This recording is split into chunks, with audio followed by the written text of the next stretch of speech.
I'm Hazel, it's Saturday today, which makes it time to come back and talk about the WoW news of the week, what I have been up to, and answer some of your questions. Recently, the Amirdrassil Race to World First has come and gone. A huge congratulations to Echo for their World First kill of Mythic Fyr'alath. It was very exciting watching, especially those last two bosses with some pretty high pull counts from multiple teams. Now that the race is over, we now know more about the acquisition for Fyr'alath the Dream Render, which is that new two-handed strength legendary axe that's available.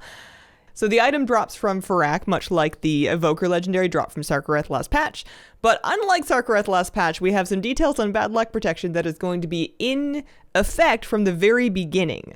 So one new thing here is that your bad luck protection is going to start accumulating from the very start of the season. So your chance is going to be better every time that you do it. That increase is going to be working in all difficulties, including in LFR, but rest assured you will have a higher chance in higher difficulties of the raid, and there is no reason to do multiple difficulties. So if you're already killing Fyr'alath on normal or heroic or mythic, congratulations. with your guild or something like that, you don't have to then go and do all of the lower difficulties for the best chance. They're all rolled into the highest difficulty that you kill in a week, just like last time.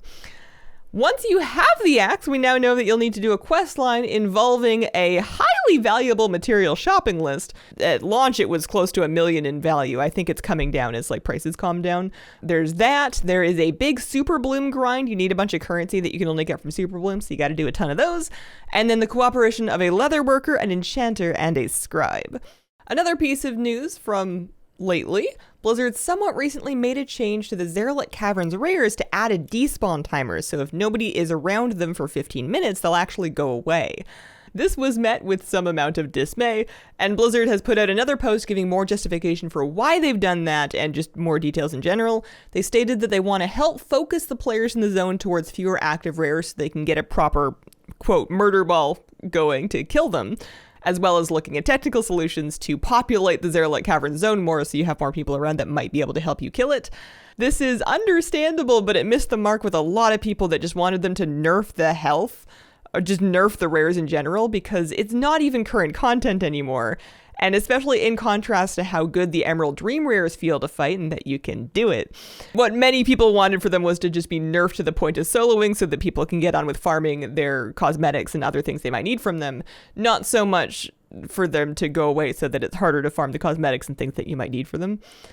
There is a note at the bottom of this post about a potential drop rate adjustment for those cosmetic drops to compensate for this change, which should at least be something if it materializes. What I'm hoping for at this point is that they've learned the right lessons from the Zaralek Caverns rares, which it seems like they have based on the Emerald Dream ones. Those feel much better, at least to me, and that we don't do this again.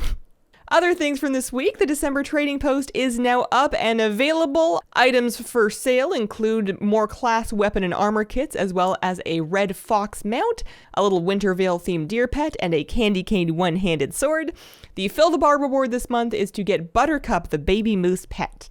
It seems like a very full trading post this month, and some people may be running around with some extra tender from their War Within pre-orders, but bear in mind that lots of great trading post stuff has been data mined for the rest of next year as well. Like there's some Noble Garden things coming down the line, there's some Love is in the Air things coming down the line, so by all means go shopping, but I know I at least am getting increasingly picky in what I spend tender on because I know I'm never going to have close to enough to get all of the good stuff, so it's got to be really good to pass that bar.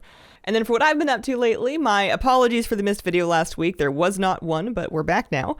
I've been poking around Season of Discovery for a little bit. That is lots of fun for fans of Classic. I am playing a little hunter.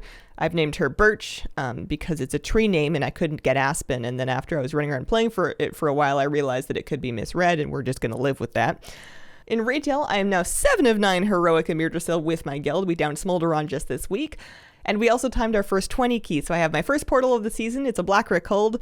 And I agree with what a lot of people have been saying, that keys feel easier this season. And I don't think that necessarily makes them boring because they're keys. They scale infinitely. If it's too easy, you can do a harder one. But what it does mean is that it feels relatively easier to achieve fixed goalposts like Keystone Master or like plus 20 portals than it maybe has been in previous seasons. Either that, or maybe we're all just becoming awesome gamers. That is a possibility. Maybe we're just really good at this. And then questions from this week. Noel asks, with the reclaiming of Gilneas coming up, do you think it would be a good time to add tail customization options for worgen? I always thought worgen looked a bit awkward and unbalanced without tails. You know, I don't necessarily disagree with you. Aside from artist time, which they seem to have more of lately, I really don't see a good reason why not. I'm sure they could take a stab at it and make something that looks quite nice, and then it would be an option. It's not like they're going to sprout tails in every worgen overnight. You know, it'd be like a barbershop thing, and if you don't like it, you could just not take it. So I don't see a good argument against it. Maybe there's a lore reason. They've all bitten and chased their tails too much, and that's why they can't have any. They're all gone. They've been eaten. Bear in mind that it's not up to me, but I think it's a great idea. And Case Smith wants to know, as I'm just getting back into the game and deciding to restart everything, how do you suggest tackling the different reputations, getting them to max? There are so many.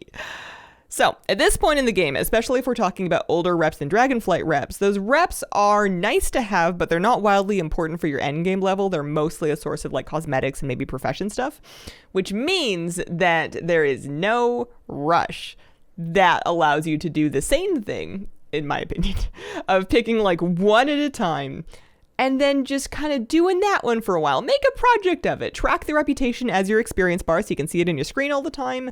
Take a look at the Wowhead guide for that reputation to see what kind of activities that you can do. If it's like a modern one, you might buy a contract and do world quests. If it's a Dragonflight one, you're also going to get some extra rep with everybody just for doing your weekly Aiding the Accord. But yeah, one at a time and in whatever order that you like sounds like the move to me.